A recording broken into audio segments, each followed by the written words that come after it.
Ah, the experience of feeling like a fool, how deeply human it is. There is a strange, almost sacred quality to that sensation, isn't there? One moment you are riding the wave of certainty, confident in your understanding of the world and your place in it. Then suddenly it all unravels. Perhaps someone exposes your mistake, your mask slips, and you're left standing there naked, vulnerable, and exposed before the universe.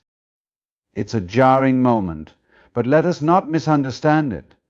To feel like a fool is not a failure, it's an invitation. An invitation to see beyond the tightly constructed walls of ego and control. Most people live under the illusion that they are in control, that life can be perfectly planned and contained within neat little boxes. But life does not unfold according to our plans. Life is fluid, wild, untamable. When reality veers off course and the carefully built image of competence crumbles, that's when you feel it, that sinking feeling in the pit of your stomach, the voice that whispers you've been exposed. What we call foolishness is often just the universe reminding us that control is a fleeting illusion. The ego hates this feeling. It recoils at the slightest hint of embarrassment, desperately scrambling to save face, to regain the upper hand. But why? What's so terrifying about being seen as a fool? It's because we build our identity on the shifting sands of reputation and pride.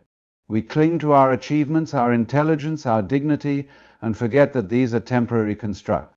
When life shakes them loose, we feel unmoored, as if our very existence is being called into question. But here's the paradox. The more you resist being a fool, the more foolish you become. Pride inflates like a balloon, only to pop when reality proves otherwise.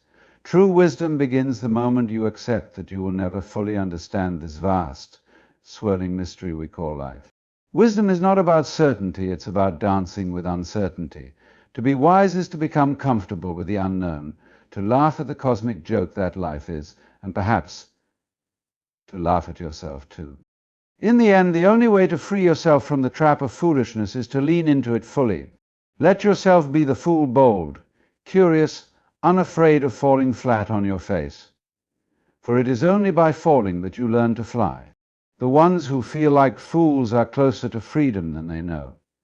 Because when you have nothing left to prove, nothing to defend, you become untouchable. You are no longer a prisoner of the ego's games. You become something far more powerful, a human being, simply and beautifully awake to the flow of life. There's a kind of freedom in that laughter. When you embrace your own foolishness, you strip the ego of its power. You no longer need to cling to the image of perfection or control. You become light, free to move with the ever-changing flow of life without fear of being unmasked. You realize that the fool is not a failure, the fool is a teacher. It is the fool who is willing to leap into the unknown, to risk embarrassment, to make mistakes, and through those mistakes, discover something deeper. The illusion of control is one of the most persistent and seductive beliefs in human experience. It whispers to us that we are the masters of our own destinies, that with enough effort, planning, and determination we can bend life to our will. We convince ourselves that if we check every box and follow every rule, we can shield ourselves from the chaos and randomness of existence. This belief is comforting. It gives us a sense of stability in an unpredictable world. Yet, for all its comfort, it is just that, an illusion. Life, by its very nature, resists our attempts to control it. We live in a world where control is marketed as power and certainty as success. People are taught from an early age to set goals, strategize, and take charge of their futures.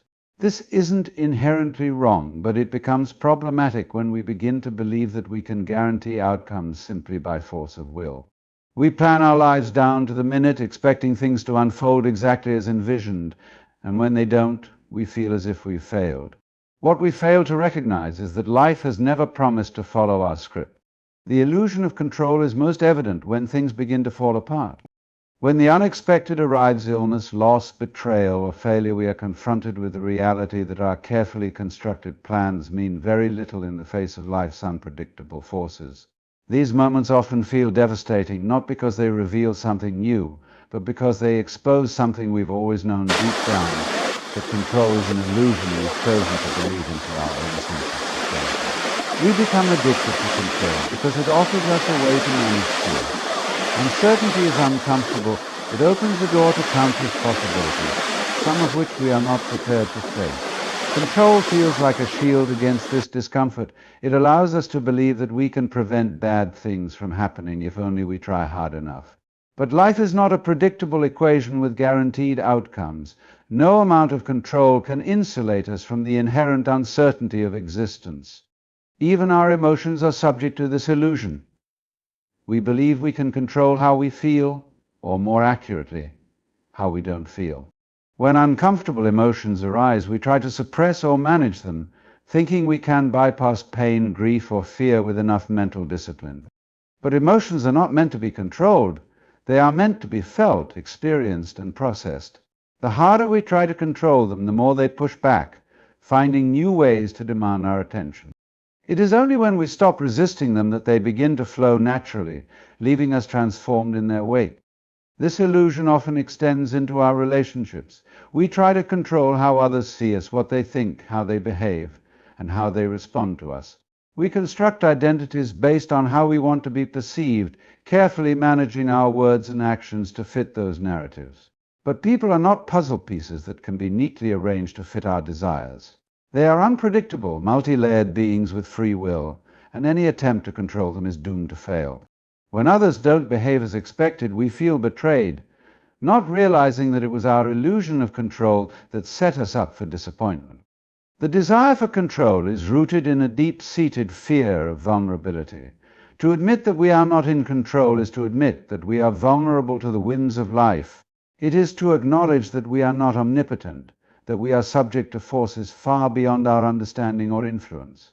This admission feels dangerous because it strips away the illusion of safety that control provides. But in reality, it is only when we confront this vulnerability that we can begin to experience true freedom. Control also creates a false sense of separation between ourselves and the world around us. It convinces us that we are isolated individuals who must constantly fight against external forces to protect our interests. This belief fosters anxiety and conflict because it positions life as something to be managed and defended against rather than something to be lived and experienced. When we let go of the illusion of control, we begin to see that we are not separate from life, but deeply interconnected with it. The natural world offers endless reminders of life's unpredictability and fluidity. Rivers don't control their flow, they move with the contours of the land. Trees don't force themselves to grow, they respond to the light and soil around them.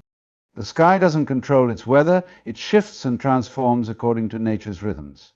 Life is inherently organic, and attempts to control it only create friction. The more we align ourselves with this natural flow, the more we begin to understand that true power lies not in control, but in adaptability and openness. Letting go of control is not about passivity or giving up, it is about learning to trust life's process. It means recognizing that we can make plans, take actions, and pursue goals while remaining open to the possibility that things may unfold differently than we imagine. It's about holding life loosely, allowing room for the unexpected rather than gripping it so tightly that we choke its natural flow. This shift from control to trust is not an easy one, but it is profoundly liberating. The illusion of control thrives in the mind, in our endless thoughts and projections about the future. We try to predict outcomes, weigh every possibility, and strategize our way to certainty. But life happens in the present moment, not in the mind's endless machinations. When we bring our attention to the present, we begin to see that control is unnecessary. The present is always enough, always offering exactly what we need if we're willing to receive it.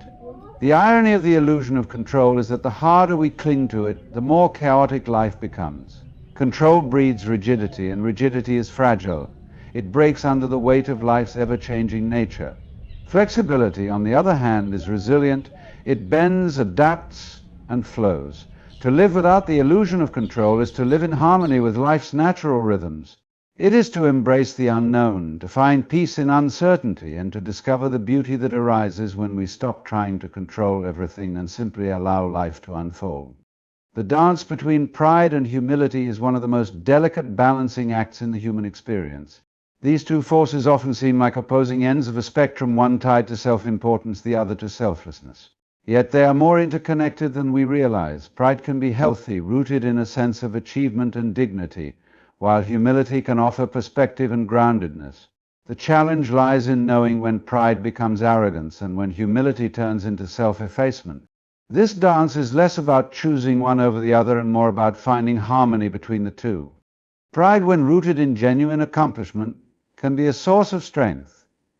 It's the feeling of satisfaction that arises from hard work, from creating something meaningful, or from standing firm in your values. It reinforces self-worth and gives you the confidence to pursue what matters. In its pure form, pride is not about comparison or superiority, but about recognizing your own growth and progress. This kind of pride fuels motivation and resilience, allowing you to keep moving forward even in the face of adversity. But pride has a shadow side, a tendency to inflate the ego and blind us to our limitations.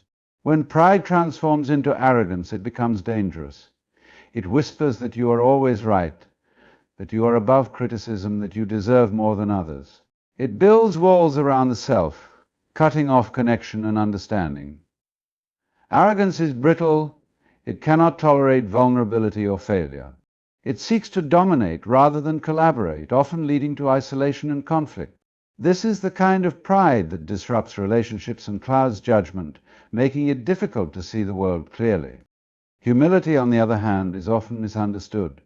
It is not about diminishing yourself or denying your talents and achievements. True humility is a quiet confidence, a deep understanding that your worth does not depend on external validation.